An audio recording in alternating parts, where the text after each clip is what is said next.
Bollywood king Shahrukh Khan की नई film Pathan का टीजर जारी होने के बाद फिल्म के बाइकआउट का मुतालबा जोर पकड़ने लगा है। फिल्म का टीजर सोशल मीडिया पर रिलीज होते ही बाइकआउट पठान ट्रेंडिंग में आ गया। सोशल मीडिया पर बाइकआउट पठान की आवाजें भी आना शुरू हो गईं। शाहरुख खान की फिल्म पठान अगले साल 25 जनवरी को सिनेमा घरों में रिलीज की जाएगी और इस फिल्म में पहली मर्तबा शाहरुख खान और जॉन अब्राहम एक साथ नजर आएंगे। ये शाहरुख खान और दीपिका पादुकोण की चौथी फिल्म है जिसमें दोनों ने इकट्ठे काम किया है। दीपिका पादुकोण ने 2007 में अपनी पहली ही फिल्म ओम शांति ओम में शाहरुख खान के साथ काम किया था। उसके बाद वो हैप्पी न्यू ईयर और चेन्नई एक्सप्रेस में भी एक साथ नजर आए। शाहरुख खान की फिल्म पठान का बाइकआउट करने का मुतालबा करने वालों में इंडियन दाएं बाजू के जमातों के हामी पेश हैं। कुछ सारिफिन की जानिब से इंडियन रियासत उत्तर प्रदेश के वजीर आला योगी आदित्यनाथ की एक पुरानी वीडियो क्लिप भी शेयर कर रहे हैं जिसमें भारतीय जनता पार्टी के रहनुमा शाहरुख खान को पाकिस्तान जाने का मशवरा देते हुए कह रहे हैं कि मुझे लगता है कि शाहरुख खान की जुबान में और हाफिज सईद की जुबान में कुछ ज्यादा फर्क नहीं। ख्याल है कि हाफिज सईद को मुख्तलिफ मुकदमात में पाकिस्तानी अदालतों की तरफ से सजाएं सुनाई गई हैं और वह इस वक्त जेल में हैं। इंडिया की जानिब से उन पर मुंबई हमलों में मुलविस होने के भी इल्जाम लगाए जाते रहे हैं।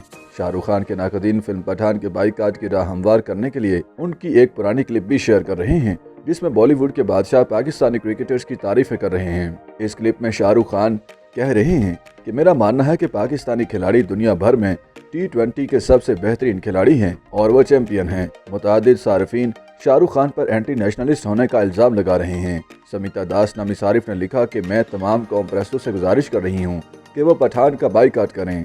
जहाँ पठान के बाइकआउट की बातें हो रही हैं वही शाहरुख खान के पुरस्कार भी अपने पसंदीदा अदाकार का दिफा कर रहे हैं। क्रिस नायर ने एक ट्वीट में लिखा कि बीजेपी शाहरुख खान को सालगिरह की मुबारकबाद क्यों नहीं दे रहे, सिर्फ इसलिए कि वो मुसलमान हैं। उन्होंने लिखा कि शाहरुख खान के पुरस्कारों को वॉच पठान का ट्रेंड भी चलाना चाहिए। शिवाली बोल ठाकर ने लिखा कि सियासत और एंटरटेनमेंट को साथ मिलाना नहीं चाहिए। ये दोनों अलग अलग पेशे हैं और उन्हें अलहदा ही रखना चाहिए। ऐसा पहली बार नहीं हुआ कि इंडिया में दाएं बाजू के नजरियात के हामी किसी बॉलीवुड की फिल्म के बाइकआउट का मुतालबा कर रहे हैं। इससे कबल आमिर खान की फिल्म लाल सिंह चड्ढा की रिलीज से कबल भी सोशल मीडिया पर इस फिल्म को बाइकआउट करने की गूंज सुनाई दे रही थी। बॉलीवुड में मुसलमान अदाकारों के अलावा और भी कई अदाकार हैं जिन्हें हिंदू दाएं बाजू की जमातों के हामियों की तरफ से निशाना बनाया गया है। इस हवाले से बात करते हुए इंडियन अदाकारा सवारा भास्कर ने एक इंटरव्यू में कहा था कि बॉलीवुड एक ऐसी इंडस्ट्री है जहां मुसलमानों की न सिर्फ नुमाइंदगी है बल्कि वो वहां कामयाब भी हैं, जो दाएं बाजू के नजरियात रखने वालों के लिए बाइस परेशानी है। उन्होंने बॉलीवुड के बाइकआउट की मुहिम पर मजीद रोशनी डालते हुए बरतानवी अखबार गार्डियन को बताया था कि मुझे लगता है कि ये दाएं बाजू के नजरियात, सोच और उसके इजहार पर कदगन लगाने की एक कोशिश है।